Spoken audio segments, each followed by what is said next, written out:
जय सियाराम। अंधविश्व जगद्गुरु रामानंदाचार्य श्री स्वामी नरेंद्राचार्य जी महाराज की जय।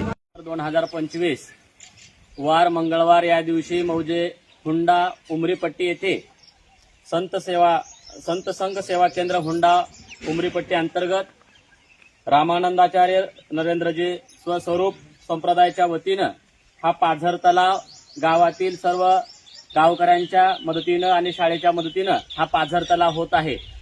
जगद्गुरु नरेंद्रजी माऊली महाराज यांनी आज या भारत देशामध्ये पाण्याचे किती महत्व आहे हे सांगत असताना आपल्या सर्व संप्रदायातील लोकांना, आपल्या सर्व भक्तांना त्यांनी जाहीर करून सांगितलेले आहे की आपल्याला आपल्या महाराष्ट्रामध्ये, देशामध्ये हजारोच्या वर बंधारे तयार करून आपण पाणी अडवा आणि पाणी जिरवा ही मोहीम हाती घेऊन आपल्याला येणाऱ्या भावी पिढीला पाण्याचं महत्व पटवून देण्यात यावं, असं या आज आमच्या समस्त हुंडा येथील आमच्या सर्व सेवा संघाच्या सर्व सत्संगाच्या वतीनं हा बंधारा तसेच जिल्हा परिषद शाळेतल्या विद्यार्थ्यांचा सहभाग घेऊन इथे बंधारा उभारण्यात आलेला आहे। धन्यवाद। ओके।